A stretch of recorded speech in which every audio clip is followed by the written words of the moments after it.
Episode 3 की starting होती है वहीं से जहाँ से एपिसोड 2 खत्म हुआ था। तो एपिसोड 3 की स्टार्टिंग में हम देखते हैं यान को जो परेशान होकर सोच रहा होता है मैंने सच में उसके बारे में सपना देखा। ये बोल के वो देखता है पूरे घर में लाइट जैसा कुछ है। तभी वो घर में लाइट ऑन करने की कोशिश करता है लेकिन लाइट ऑन नहीं होता। जिसके बाद वो विंडो से बाहर की तरफ देखता है। वो देखता है बाहर तो लाइट है, वहीं पे वो देखता है उसके डोर में लॉक लग गया है। ये देख के वो सोचता है मुझे तो याद नहीं है मेरे डोर में एक कॉम्बिनेशन लॉक था। ये देख के वो विंडो को तोड़ने की कोशिश करता है लेकिन वो तोड़ नहीं पाता क्योंकि वो ग्लास टेम्पर्ड ग्लास में चेंज हो चुका है। वही वो अपने पीछे देखता है कुछ लिखा हुआ आ गया है। ये देख के यान थोड़ा डर जाता है। उस वॉल में लिखा हुआ होता है पिछला प्यार नफरत बन गया है, इसका समाधान कब होगा। ये सब लिखा हुआ देख के यान सोचता है क्या ये वो स्पेल हो सकता है जो सू आयु ने मुझ पर किया है, बुरा सपना एस्केप रूम की। फिर से यान घबराते हुए कहता है लगता है रूमर सच है। ये बोल के वो डोर में जोर जोर से मारने लगता है लेकिन बाहर से उसके मॉम और डैड नहीं सुन पाते। यहाँ पर ही वो खुद को जोर से मारता है ये कन्फर्म करने के लिए कि वो ड्रीम देख रहा है या नहीं, जिससे कि उसे पता चलता है ये ड्रीम नहीं है। और वो उस वॉल को देख के मुस्कुरा के कहता है ठीक है मैं इसे सॉल्व करूंगा,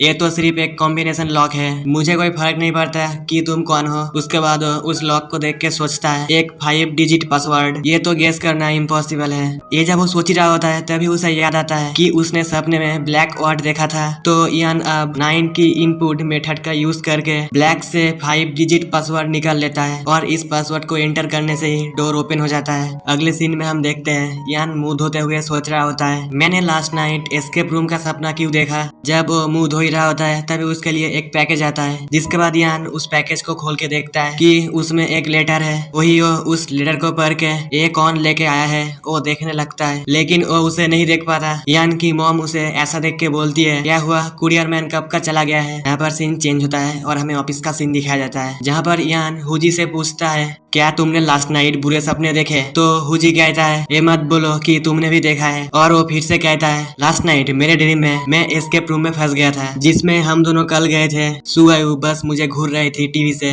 और हंस रही थी, मैं डर के मारे जाग उठा। ये सुन के यान कहता है ये सच में डरावना लगता है। और वो कहता है मैंने सपना देखा कि मेरा रूम एस्केप रूम में चेंज हो गया है लेकिन मैं उससे जैसे तैसे करके बाहर निकल गया। ये सुन के हुजी कहता है तुम्हारे लिए अच्छा है। तो यान कहता है कुछ नहीं होगा है ना। जिसपे हुजी कहता है क्या हो सकता है, मैं तो एस्केप नहीं कर पाया लेकिन मैं अभी भी जिंदा हूँ। वही हुजी यान को समझाते हुए कहता है इसके बारे में ज्यादा मत सोचो और वो काम करने चला जाता है। अगले सीन में हम देखते हैं यान वही X and Y escape room में आ जाता है। जिसके बाद वही एस्केप रूम के बिल्डिंग में आते हुए सोचता है पिछला प्यार नफरत बन गया है, इसका समाधान कब होगा। यहाँ पर यान वही वॉल में जो लिखा हुआ था उसके बारे में सोचता है और वो फिर से कहता है मुझे ये नहीं पता कि ये किसके बारे में है, मुझे नहीं लगता कि ये मीनिंगलेस है लेकिन ये एक शानदार वेलकम लाइन बना सकता है। यही पे सू यान को कहती है मिस्टर यान वेलकम। ये सुन के यान कहता है तुम्हें मेरा नाम याद है। तो सू कहती है हम तो कल ही मिले थे है ना। ये सुन के यान कहता है सही कहा, मुझे भी तुम्हारा नाम पता है लेकिन मैं यहाँ पर आया हूँ आज एक कप कॉफी के लिए। तो यान सू को पूछता है तुम्हारे पास कॉफी है ना। ये सुन के सू कहती है बिल्कुल, लेकिन ये कॉफी शॉप नहीं है। ये बोल के सू कॉफी बनाने लगती है। ये देख के यान कहता है तुम्हारे पास कॉफी मशीन है लेकिन कोई मेनू नहीं है, लोग उसे कैसे जानते हैं। तो सू कहती है तुमने अभी इसे ऑर्डर दिया है ना। जिसपे यान कहता है मुझे कॉफी की स्मेल आ रही थी इसलिए मैंने एक गेस कर लिया और तुम्हारा साइन है नेम, इसकी कोई जानकारी नहीं है। ये सुन के सू कहती है किस्मत उन्हें ही लाएगी जिनकी किस्मत में यह होना तय है। जिसपे यान कहता है तो तुम्हारा मतलब है फेथ मुझे तुम्हारे पास लाया। ये सुन के सू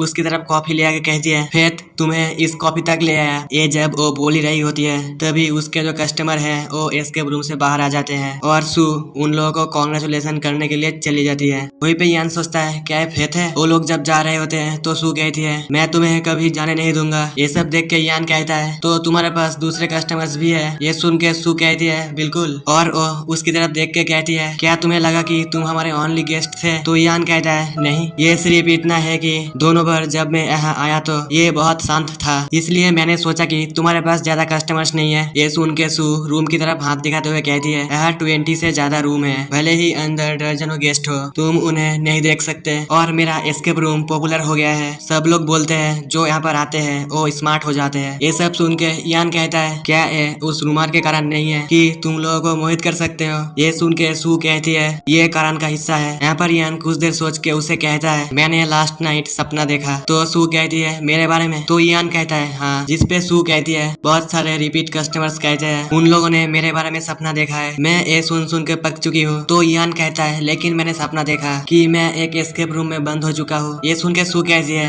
ये भी मेरे कस्टमर्स के साथ हो चुका है। यहाँ पर वो दोनों कुछ देर बात करते हैं जिसके बाद यान उसे एक लेटर दे के कहता है इसके बारे में क्या तुम्हें इसके बारे में कुछ पता है। सू उस लेटर को देख के पहले तो शॉक हो जाती है और वो कहती है मुझे अब एक कॉम्पिटिटर मिल गया है। वो वास्तव में मेरे क्लाइंट को इतने नीच तरीके से धमकी दे रहे हैं। और अब वो फिर से यान को कहती है अगर ये मैं होता तो मैं कुछ लिखता जैसे एस्केप रूम आपको स्मार्ट बना सकता है या आपके कैरेक्टर को मोल्ड कर सकता है। ये सब सुन के यान उसकी तरफ अजीब से देख रहा होता है। ये देख के सू कहती है सॉरी मुझे इसके बारे में कुछ नहीं पता। तो यान कहता है तब ठीक है इसके बारे में भूल जाओ। और वो यहाँ से चला जाता है। वहीं पे वो जाते हुए कह के जाता है मुझे माफ करना तुम्हारा टाइम वेस्ट करने के लिए और कॉफी के लिए। जिसपे सू कहती है मैं बिजी नहीं थी तुम जब चाहो कॉफी के लिए आ सकते हो। उसके बाद यान घर की तरफ जाते हुए सोचता है ये लेटर किसने भेजा होगा। लगता है कोई मुझे एडवाइस दे रहा है। ये तो सू नहीं है। सू तो ऐसा नहीं करेगी क्योंकि वो तो बहुत सारे कस्टमर्स लेने की कोशिश करेगी। उसके ऐसा करने का कोई कारण नहीं है। यहाँ पर यान नोटिस करता है कि उसका कोई पीछा कर रहा है और यान सोचता है क्या मैं कुछ ज्यादा सोच रहा हूँ। अगले सीन में हम देखते हैं यान फिर से नींद में सू का ही सपना देखता है। ये देख के वो जल्दी से उठ जाता है और वो कहता है मैं किस बारे में सपना देख रहा हूँ। वहीं पे वो नोटिस करता है फिर से उसका रूम लॉक हो चुका है और वो देखता है इस बार उसके डोर में पजल है। यान इसे सॉल्व कर देता है और डोर फिर से ओपन हो जाता है। यहाँ पर सीन शिफ्ट होके ऑफिस की तरफ आता है जहाँ पर हुजी यान को कहता है क्या तुमने फिर से बुरा सपना देखा। तो यान कहता है हाँ क्या तुमने देखा। ये सुन के हुजी कहता है मैं उस तरह का सपना क्यों देखूंगा मैं कल बहुत ही बिजी था इसलिए कुछ सोचने का टाइम ही नहीं था। ये सुन के यान कहता है क्या मैं ही हूँ जो इस तरह का सपना देख रहा हूँ। वहीं पे यान को परेशानी में देख के हुजी कहता है तुम इसमें डूब गए हो। शायद तुम्हें बेड में जाने से पहले वीडियो गेम खेल लेना चाहिए जस्ट तुम्हारे माइंड को शांत करो। तो यान कहता है मैं ट्राई करूंगा। वो दोनों जब बात कर रहे होते हैं तभी यहाँ पर एक लड़की आती है। वो हुजी को कहती है तुम यहाँ पर हो। उसे देख के हुजी कहता है आज क्या लाई हो। उस लड़की का नाम होता है CU। तो CU कहती है क्या तुम गेस करना चाहते हो। तो हुजी कहता है शायद नहीं ये हमेशा ही डिफरेंट होता है। वही CU कुकीज निकाल के कहती है क्या तुम्हें थोड़ा सा चाहिए। ये सुन के हुजी कहता है हाँ क्यों नहीं। तो हुजी ओ लेके टेस्ट करके कहता है ये तो बहुत ही अच्छा है। तभी CU यान को कहती है क्या तुम ट्राई करना चाहोगे। तो यान कहता है हाँ शुक्रिया। वो भी टेस्ट करके कहता है ये तो बहुत ही अच्छा है। ये सुन के CU कहती है मैंने एक खुद से बनाया है। ये सुन के यान कहता है अमेजिंग यहाँ पर ज्यादा लड़की नहीं है जिसके पास ऐसा स्किल हो। ये सुन के CU थोड़ा ब्लश करती है। वहीं पे वो यान को कहती है क्या तुम यहाँ पर न्यू हो। जिसके बाद वो दोनों अपना इंट्रोड्यूस करते हैं। इंट्रोड्यूस हो जाने के बाद वो लड़की कहती है तुम्हारा हेयर स्टाइल काफी खास है। वो तुम्हारा हेयर लाइन नहीं है ना। तो यान कहता है वो एक स्कार है हेयर इस तरफ और ग्रो नहीं होते। और यान फिर से कहता है मैं एक्सीडेंटली कॉलेज में स्टेयर से गिर गया था मुझे कई स्टिचेस लगे थे। तो CU कहती है क्या तुम ठीक थे। ये सुन के यान कहता है बिल्कुल नहीं तभी मैंने अपनी याददाश्त खो दी। ये जब वो बोलता है तभी उसे कुछ होने लगता है और वो उल्टी कर देता है। वही वो देखता है जो कुकीज उसने खाया था उसमें एक फिंगर नेल था। और यहाँ पर एपिसोड 3 खत्म होता है। अगर वीडियो अच्छा लगे तो लाइक करना। तो चलो मिलते हैं नेक्स्ट वीडियो में।